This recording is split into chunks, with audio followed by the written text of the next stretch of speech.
Now, what's up, guys? This is Colin with Kingdom Culture Counseling, and today, yes, today, we are going to be looking at a question that may sound scary for some of you guys. What do you do when someone is suicidal?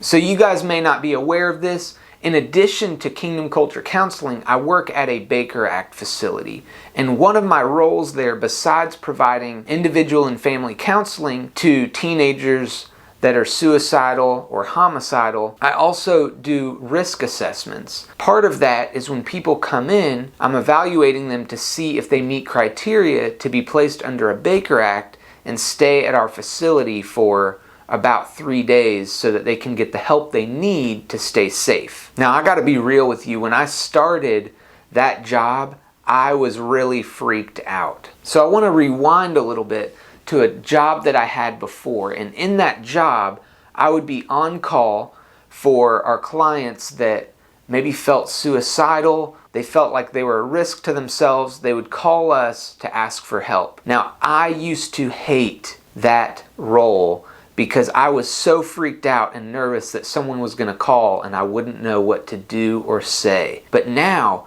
I find that when those situations pop up, I run towards it rather than away from it. There's a comfort there. And I'm dealing with this almost every day. So I get that there's going to be a comfort that I may have that you don't yet. But I think that it's very important for all of us to be aware, whether you're a counselor or not, when these situations pop up, what do I do? Now, before we get going, I just want to take a moment to say that if you like this channel and this is helpful for you, go ahead and subscribe up here. Click that button, get the notification button going so that you can get updates every time I release a video, which is every Monday. So let's dive in and get started. The first tip that I want to give here is to talk about it.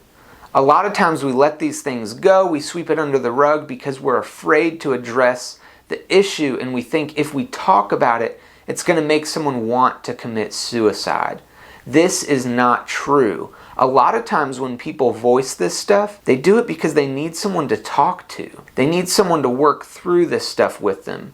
And I'm not saying you need to be a licensed counselor that sits down and does a therapy session with them.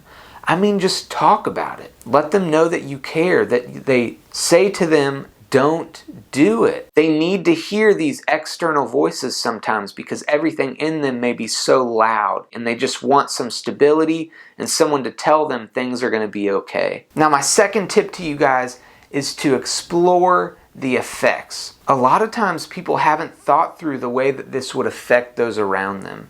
Or sometimes they have, but they are so misled and believing so many lies that they can't see the reality that's in front of them. Now, if you watched any of my other videos, you know that relationship in the counseling process and the here and now is so important to everything that we do.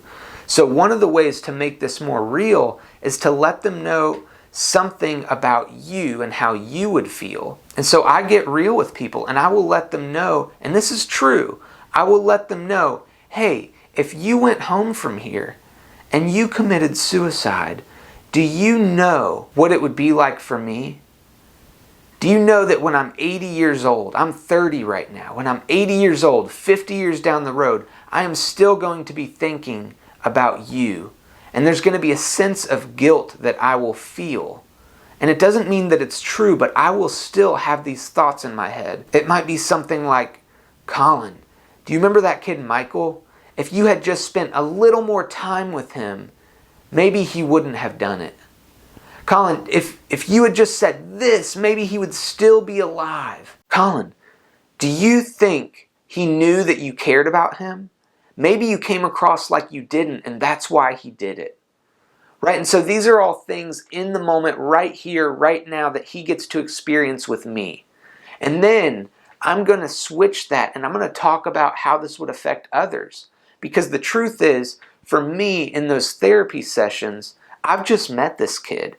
I've known them for 5, 10 minutes, 20 minutes, 30 minutes. And if I would feel like that after 30 minutes or 20 minutes or even 5 minutes, Imagine what it would feel like for a parent or a brother or a sister or a grandparent or a teacher or a friend. And I'm not talking about these people being responsible for the suicide. I'm talking about these people feeling a sense of guilt, whether or not they had anything to do with it. We may know that it's not our fault, but our mind will still come up with those thoughts, and we might feel that stuff even 50 years down the road. So I might say something like, okay, so if I would feel like that after 5 minutes, I wonder what it would be like for your mom or your dad or your brother or your friend. They would probably have these thoughts like, if I had just spent a little more time with him or her,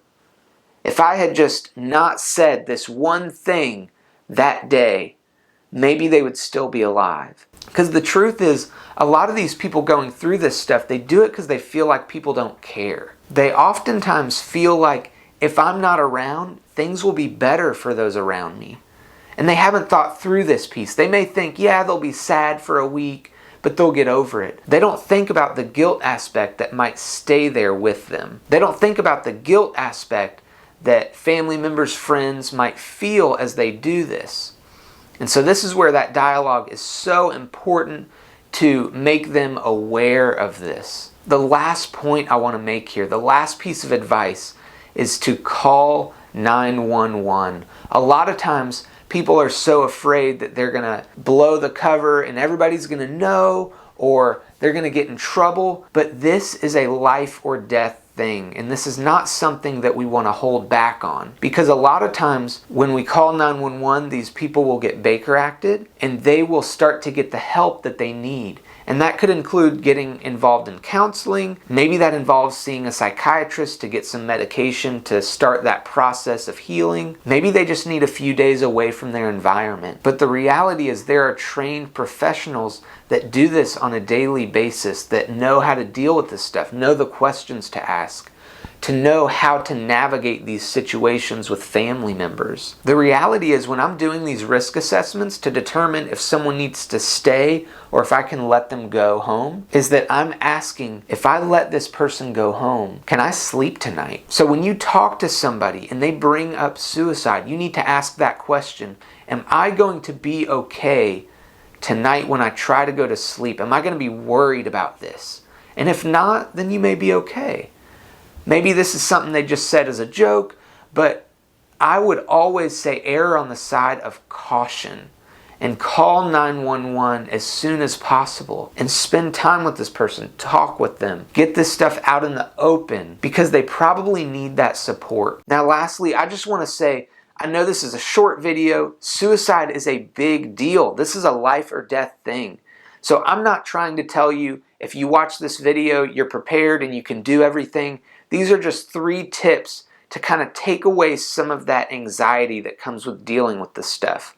I want you to be a little more comfortable, have a game plan to get started, and remember, the important piece of this is call 911. The downsides to calling 911 are very small in comparison to losing a life. You may be afraid that they're going to be upset with you.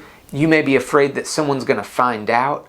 But all these things do not matter if someone is no longer alive to experience them. Thank you guys for watching.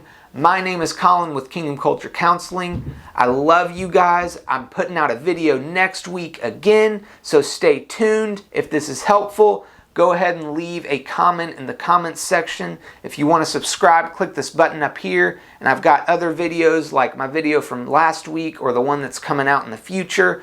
Go ahead and subscribe, and I will see you guys next week.